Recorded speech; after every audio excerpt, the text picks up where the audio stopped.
A Polícia Federal pediu ajuda da Advocacia Geral da União para questionar a decisão do ministro Dias Toffoli de definir os peritos que vão atuar nas provas do caso Master. Mas a AGU descartou apresentar um recurso em nome da União. Ao buscar assessoramento jurídico, a PF apontou que, apesar de os peritos indicados por Toffoli serem profissionais qualificados para a atividade, não caberia ao ministro elencar, ele dizer quem seriam os indicados. Essa escolha seria uma prerrogativa da própria corporação.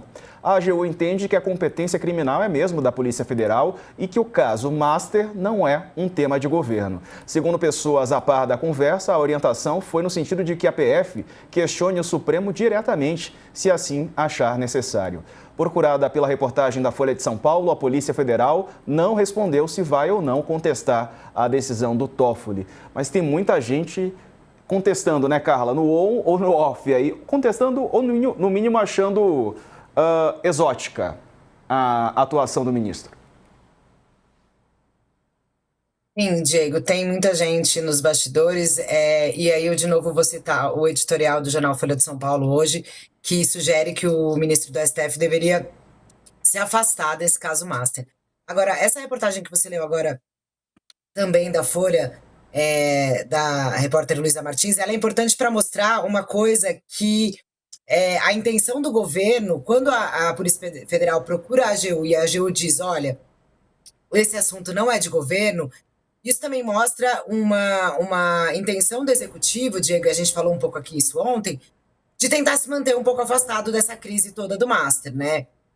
O presidente Lula fez uma reunião ontem no Planalto, que tinha o ministro Alexandre de Moraes, inclusive, tinha gente do Banco Central, da Receita Federal, lembrando que o ministro do STF, Alexandre de Moraes, solicitou informações da Receita Federal e do COAF para apurar vazamentos de informações a respeito de ministro do Supremo, ou seja, atitudes dos ministros da Suprema Corte que têm causado um certo mal-estar na República por parecerem um pouco fora do escopo, né? E aí a gente vê esse movimento da Polícia Federal perguntando à AGU, que é um órgão de Estado que serve para, enfim, ser usada como representante de questões jurídicas. E a AGU diz, olha, isso aqui realmente não é. Se você quiser, é melhor você ir questionar direto lá no STF.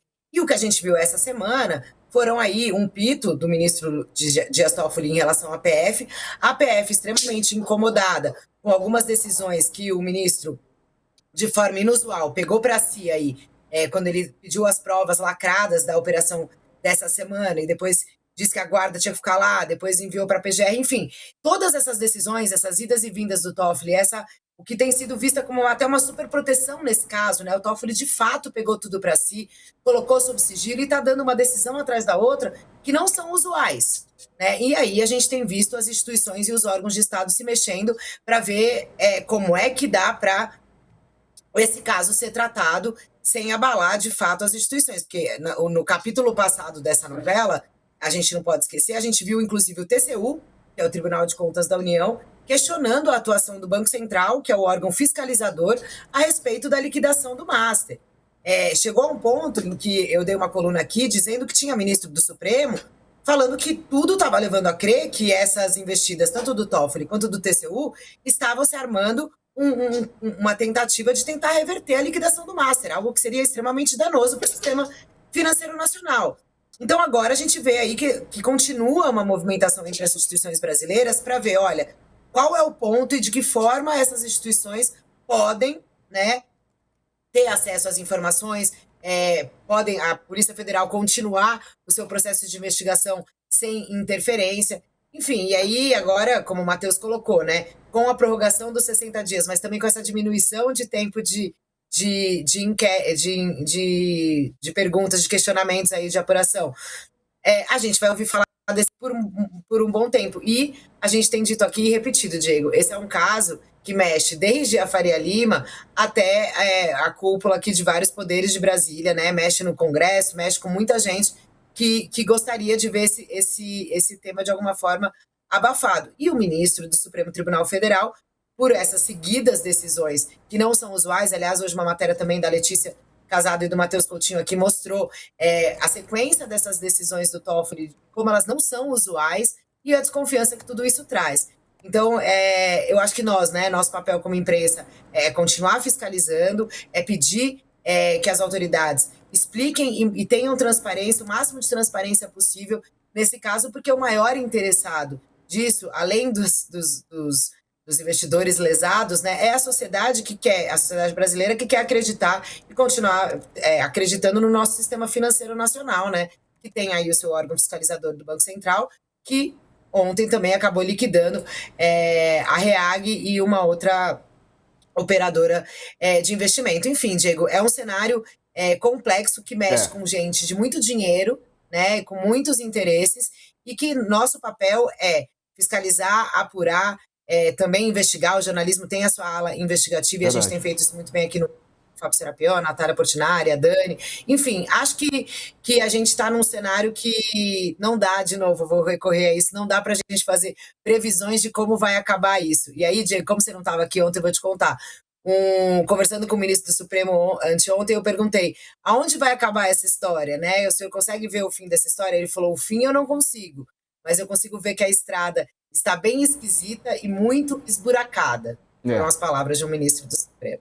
Tá estranho mesmo. Rapidinho para a gente encerrar aqui, professor, esse bloco, o tempo correu, meu amigo, mas quero ouvir sua avaliação também.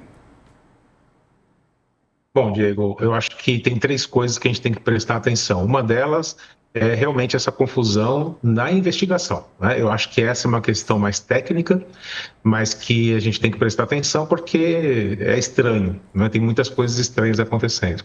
Mas tem 2 braços aí que são coisas que nós não sabemos os motivos das decisões do Dias Toffoli, mas acho que a gente pode falar de algumas consequências. Uma das consequências quanto mais confusão, e isso já falei em outra oportunidade, quanto mais confusão tiver em torno do caso Master, pior fica para a gente entender o que está acontecendo.